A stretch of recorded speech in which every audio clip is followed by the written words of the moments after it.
And how would you summarize why men are in crisis now? I think it's because in a deep level, the West has lost faith in the idea of masculinity. And that's no different than the death of God. It's the same thing.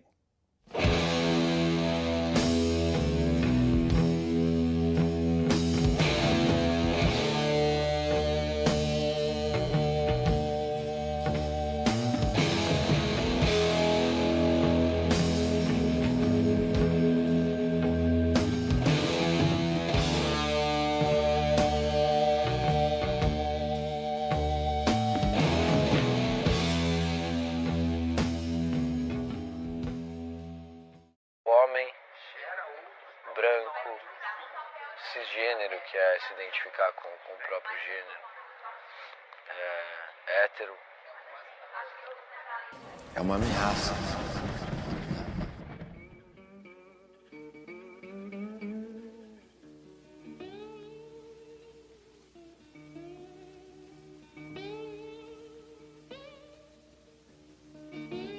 A medida polêmica que a gente está falando, o Colégio Pedro II aboliu agora a distinção de uniforme escolar por gênero. O que significa isso? Meninos podem usar saia, meninas podem usar a bermuda, o que quiser.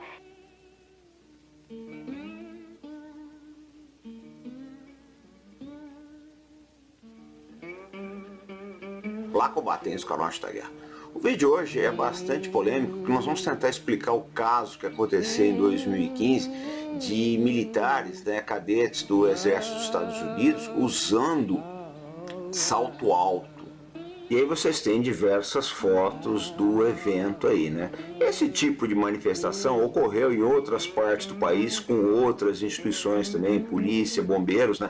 Com o título de eu caminhei uma milha por ela, né? Para o homem se colocar no lugar da mulher, etc.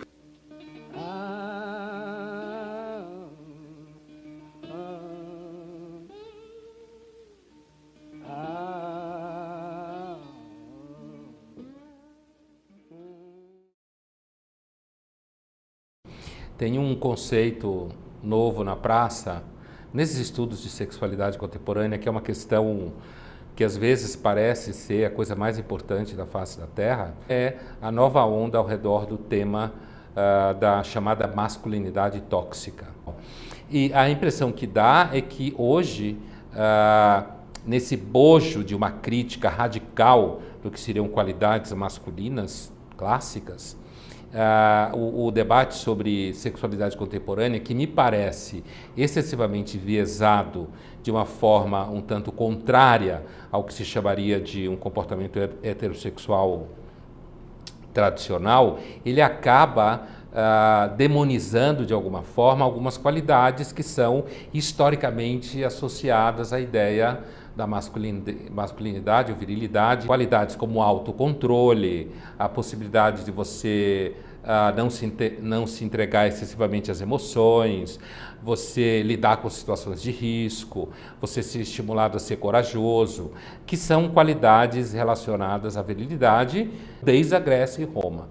Então, assim, afinal de contas, a questão é a seguinte: por que é necessário se fazer uma crítica tão radical à masculinidade?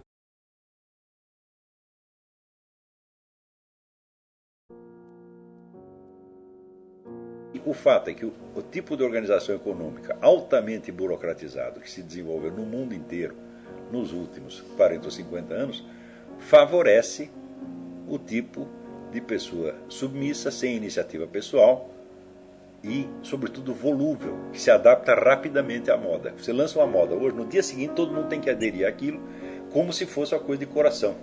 Isso quer dizer, o sujeito mudou de ideia ontem, mas ele se impregnou daquilo de tal maneira. A semana que vem outra moda, ele se impregna daquilo também profundamente. Então são pessoas volúveis, sem substância própria.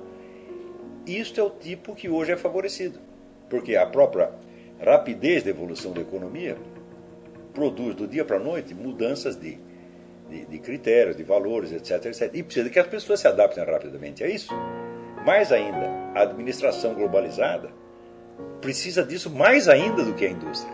Então, como são essas pessoas? Aí é a questão da sobrevivência dos mais aptos. Quer dizer, qual é o mais apto a sobreviver nesse meio? É justamente o mais inapto, quer dizer, é o sujeito mais plástico, mais amoldável, mais vazio, mais oco, tá certo? Ele é favorecido. Só quem conserva, vamos dizer, força pessoal, poder de mando, são os chefes do processo. São eles os únicos que têm direito à virilidade, os outros tudo tem que ser capado. A engenharia social cria essas situações. Ela não pode infundir nas pessoas uma personalidade, mas ela pode selecionar de tal modo que aqueles que não se enquadrem acabam sendo deixados pelo caminho porque ficam muito solitários. Então, só sobrevive aquele que, quando for deixado solitário, diz, opa, graças a Deus, agora não tem mais ninguém para me encher o saco. Tá entendendo? Mas a maioria não. A maioria é quebrada. Então, vamos dizer, os mais fortes são quebrados no meio, e os mais fracos já estão quebrados.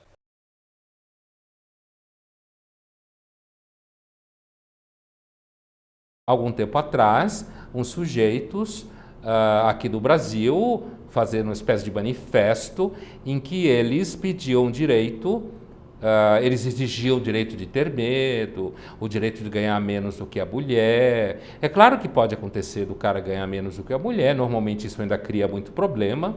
Eu acho que vai continuar criando problema, sem entrar no mérito se isso é cultural ou biológico, e direito de ter medo. Na verdade, o que eles estavam pedindo era o direito de colocar a namorada na frente do ladrão, se o ladrão aparecesse.